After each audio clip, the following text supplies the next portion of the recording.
Hey there, it's Andrew, and I have some great news for you if you haven't heard it yet. KeyForge has been acquired by Ghost Galaxy. Um, so, in case you weren't aware, there is a little bit of history here. Well, there's actually a lot of history here. Starts out with KeyForge getting into hiatus. The game was doing great, first three sets, and then the pandemic hit, and they struggled with releases of sets 4 and 5. And then they lost access to be able to actually use the software that makes decks. Keyforge is a unique deck game, so they have software that produces deck lists, and then software that renders those into files to send to a printer. So, yeah, they lost access to that. There's a lot of speculation about what exactly happened there. We won't get into all that. But they couldn't produce decks, and they announced that in 2021 and said, hey, the game is on hiatus now. Okay, well, that's a bit of a bummer. But they said they had intentions to do something with the game. And set 6 was already completely designed. They just needed to get this all figured out so they could send it to printers, but they didn't know what the time frame would be. A lot of us were frustrated because we felt like, you could probably get something going quick, right? Then, silence. Uh-oh. All right. So fast forward to today, we find out Ghost Galaxy acquired KeyForge, and I know this was published 6 days ago, but I only first saw about it today. I think they must have like stealth launched this website or something, and anyway, finally today FFG said something. So, all right, that's pretty interesting. So, who are these Ghost Galaxy people? Well, they are a much smaller game publisher, but they are backed by Christian Petersen, who is the original founder of Fantasy Flight Games and really grew that company up from nothing. And actually was, I don't know if responsible is the right word, but let's say responsible for a lot of the whole Ameritrash term coming into existence because of the sort of theme first games that he and his team developed, like Twilight Imperium and the Game of Thrones collectible card game and uh, Twilight Imperium 4th Edition, but a lot of other stuff too. I mean, Android Netrunner came out under them. That's one of my all-time, maybe my all-time favorite game.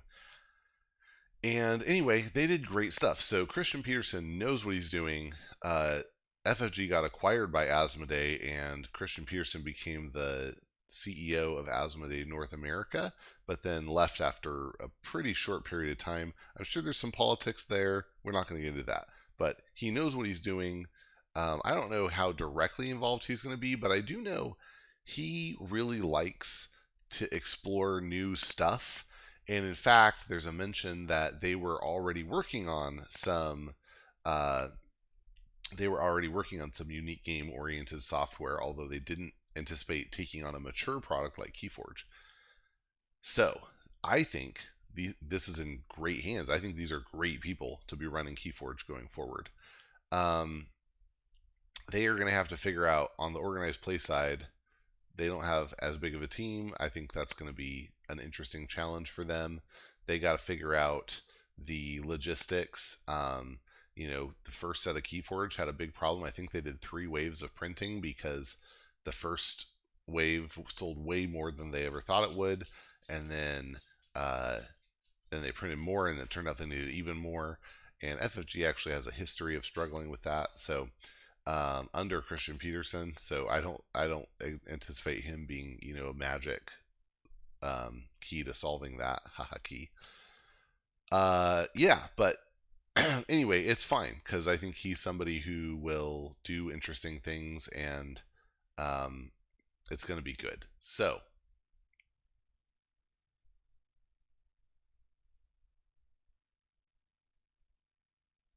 that's kind of funny. Okay, Richard Garfield's excited. That's great. Um, I think it's good, and you got to imagine him and Christian. I don't know how much they worked together in the past, but they're just both old hands at this thing, and they got to just be like, this is great. I don't know. I imagine stuff like that. So let's talk about the mechanics here. So this article, they talk about those some of those details around losing access to the software engine, etc.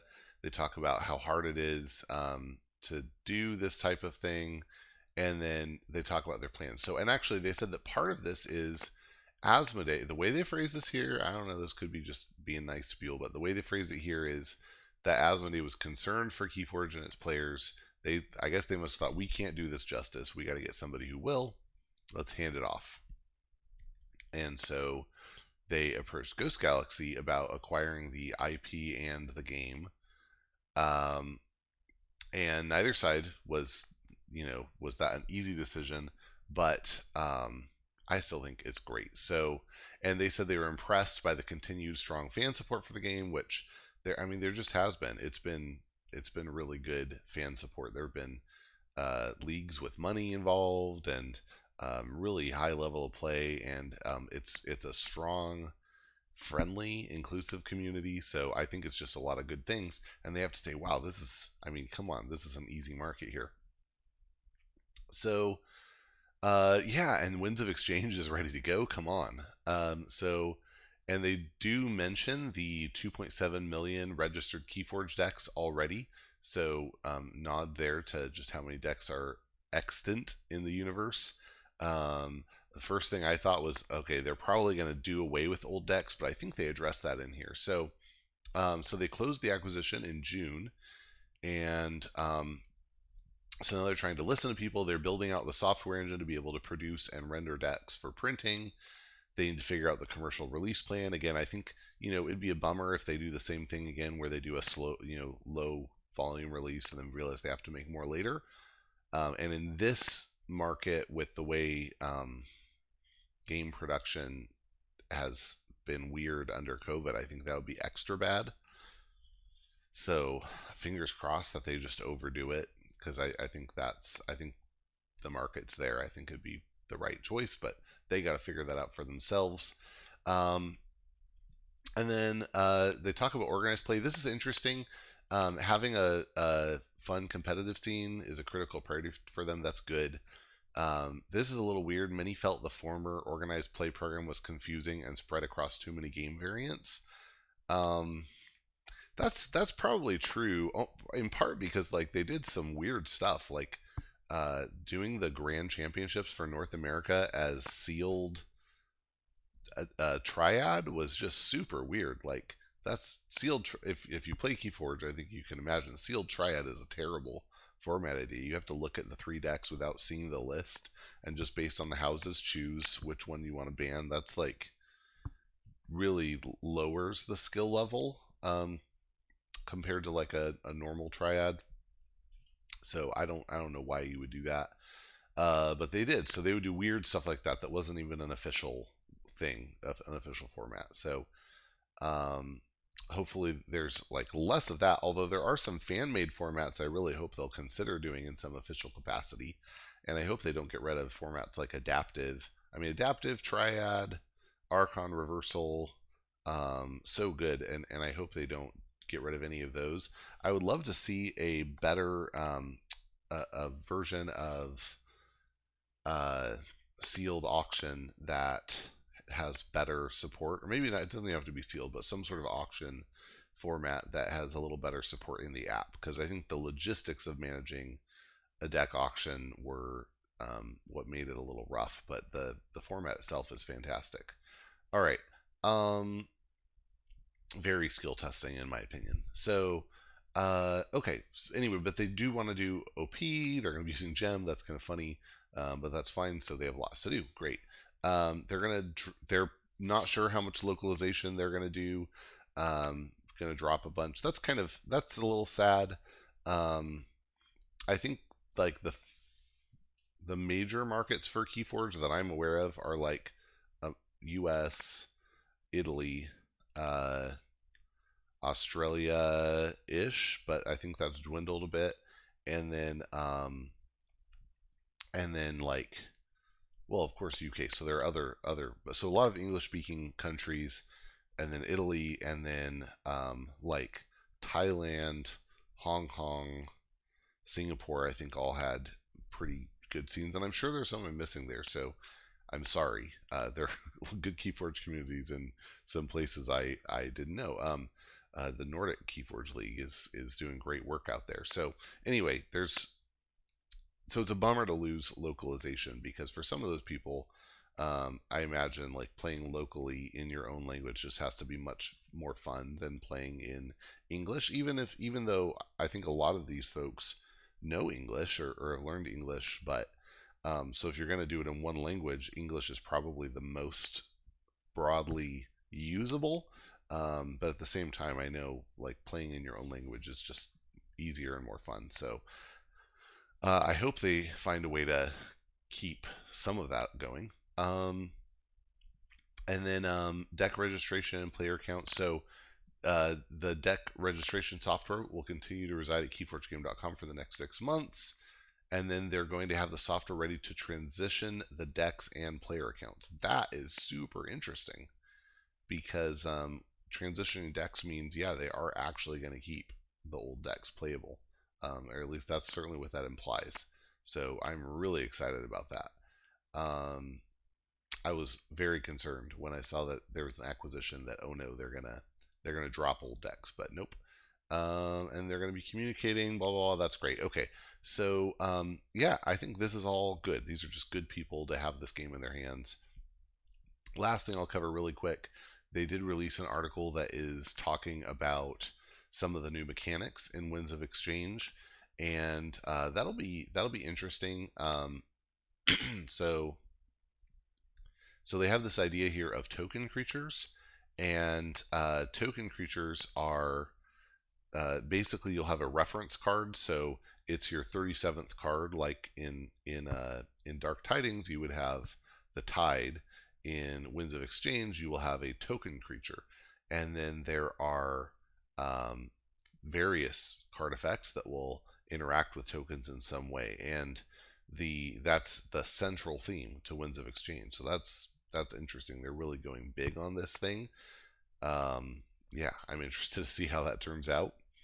Because to be honest, I find it a little weird, and so I'm worried about how that's going to turn out. But uh, they have a good team playtesting, so hopefully they came up with something awesome. So the idea here is that various effects could tell you to make a token creature, and what you do typically is take the top card of your deck and put it face down in the battle line to represent the token creature, and and then um, and there are card effects also that might put creatures from your hand into play face down as token creatures, and then the token creatures count as a copy of the token creature for your deck, and every token produced by your deck is going to count as one of those, like uh, this one, Rebel, which is a 1 power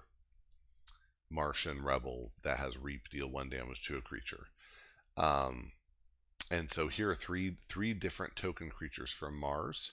Grunt, a 3 power creature. Scientist, a 1 power with an Omni. Reveal a Mars card from your hand and archive it. So, so you could be, you're putting out these creatures as tokens underneath their who knows what, but once they're on the board, they'll count as, in this case, maybe like a scientist. Um, so yeah, that could be pretty interesting. Um, it's also super weird, super duper weird. And here's Blorb, another one. So I don't know. I'm really curious how many different token creatures there are going to be and how heavily it's going to factor in. I have to imagine it won't be that there will be some decks that use it hardly at all and some decks that are just spamming tokens. And I also would be very interested to find out if there are tokens that like can flip face up and become the real creature they are or something like that. But anyway, so we've seen now 4 different Mars tokens, but every house is going to have tokens. They haven't said how many different tokens they're going to have per house. So is it just these 4 for Mars? I'm not sure. But every house is going to have tokens. So they have a token shown from each of the other 6 houses that are going to be in the set. And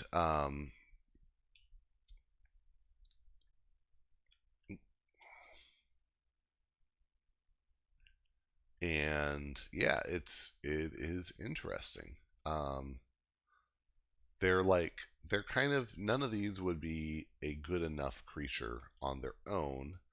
So um, yeah, but I have to think there are going to be effects around getting a lot of them out or interesting things like that. But the thing is, um, so I guess the way it will work is you get your three houses, and then now there's a pool. Like, let's say that if there are four token creatures per house, then there's like 12 possible token creatures for you to end up with. Um, and you're going to get one of those, and all your tokens in the deck will count as that one creature. So yeah, anyway, it's a really interesting mechanic and it's weird, and so I'm glad they're trying something weird and new. I kind of have a feeling it's going to be underpowered, but maybe they're going to do things that I'm not thinking of. And again, they're not going to be replacing all the cards. I have to think they're going to have some repeats. So this probably just like with the Tide, some decks I imagine will feature this heavily, while others will do hardly anything at all with it. I mean, there are a few mass mutation decks out there that have no enhancements, so anything can happen. Um, anyway, that's it for now. That's the basic. That's the news. I'm excited to see how this turns out, and excited to play Winds of Exchange when it comes out and see where the game heads. I'm so excited about the possibility of getting big, organized playback, and I should say a lot of the really big events even weren't done by FFG directly. They were done through Yeti or Cascade before that. So hopefully, Ghost Galaxy will be able to contract that part out, even though they have a small team and do okay. So, all right, that's the news. Hope you enjoyed it. Thanks, and get out there and forge some keys.